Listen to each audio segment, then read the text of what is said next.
welcome to my channel. Well, Rough Ryder, has this 30th Anniversary Spades Black Appaloosa series, and I picked this one up for my own collection, but I think I'm gonna pick up another one for a giveaway because this is a great knife. It looks like a Barlow, but they don't call it a Barlow. They call it an easy open. And you do have that easy open notch there. What it reminds me of, now this was a buckshot bone pattern that I basically filled in with glow-in-the-dark material.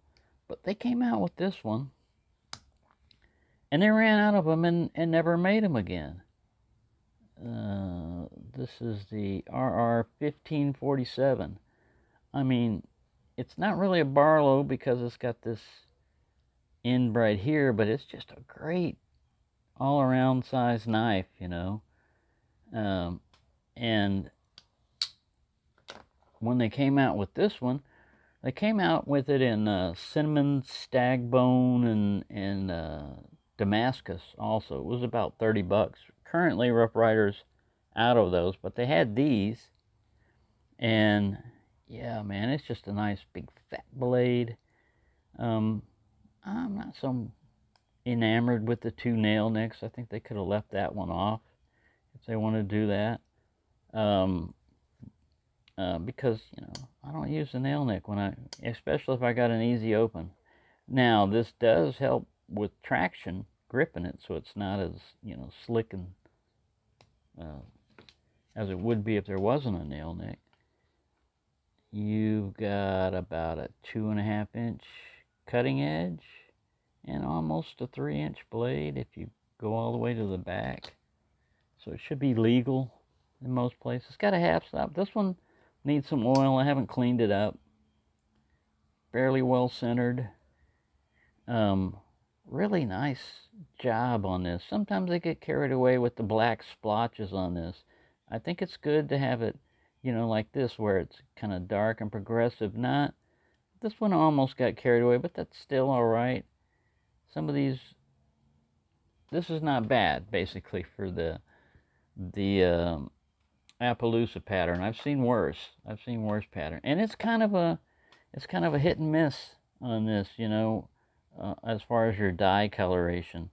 You order it, you hope for the best, and you don't always get that. But I mean, the fit and finish is great. There's no gaps in here, no weird. This looks like a solid liner rather than the goop that they use on some of them, because it doesn't want to just like go all over the place.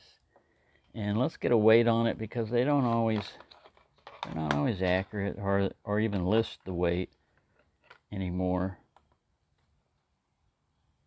Oh, what are we at? We're in ounces. All right. 2.89 ounces. I think this guy weighs less, but I might have thrown some more crap on him. Yeah, about the same weight. Again, like I said, they're very similar. This one has a little bit more solid lockup than that one. I'd put this pull at about a 5. And like I said, it probably needs some oil or something on it, in the pivot. We'll clean it, but I haven't touched it. I haven't done anything. What's that? Look at that.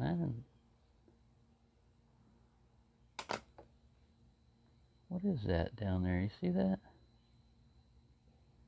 Oh, it's for the kick. Look at that. That's just a little raised portion of metal for the kick, I believe, to keep it from smacking down. That's different. I've never noticed that before.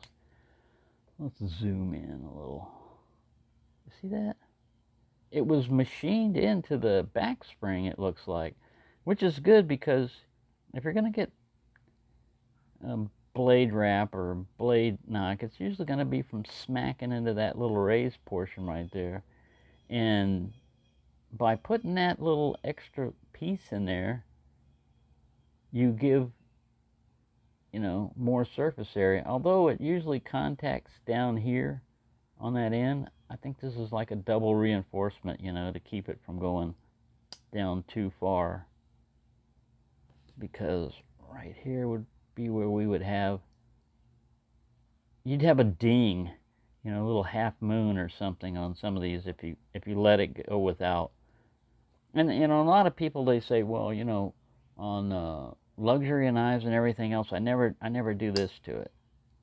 All right, this is not a luxury knife, you know, and unless it's designed to where you don't do that, like a Laguli or something, one of those. To me, this is just my thought, my opinion, a knife should be able to handle closing like that.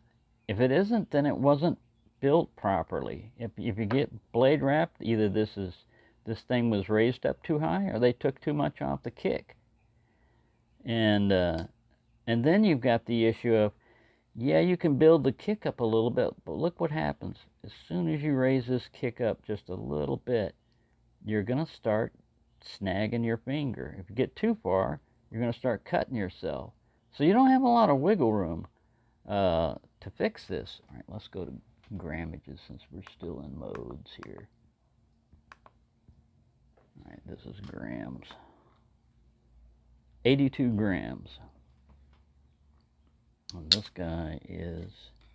Now see, this is not the completely accurate weight because I think this added a little bit of weight to it, the glow-in-the-dark stuff.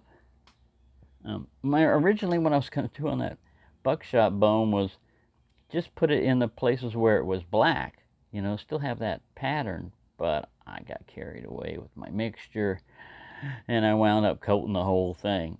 And it turned out okay. But yeah, these are not really easy to find. You can find them on eBay sometimes for around 20 bucks. I'd go with this newer guy rather than, because I think it's a better one. It looks more like a Barlow.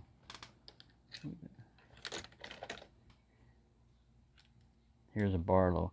Doesn't quite have that 3/4, you know, length, or a 1/3 length bolster that, you know, that a Barlow has. But other than that, pretty close to a Barlow.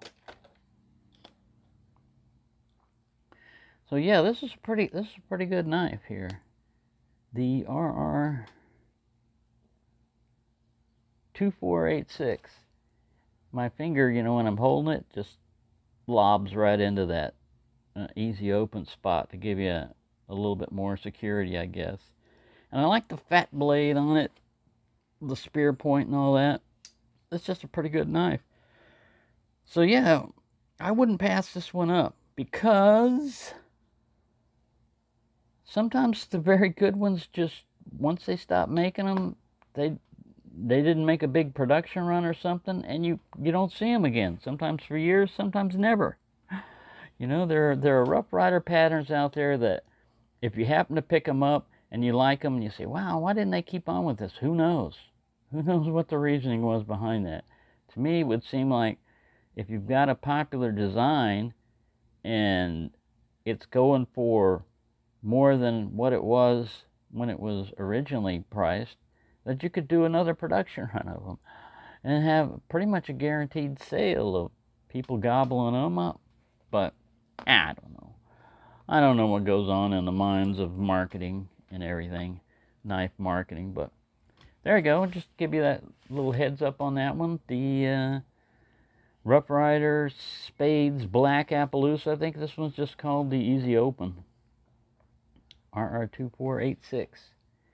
So yeah, if you like traditional knives, and I think this guy's less than $20, this is a great one.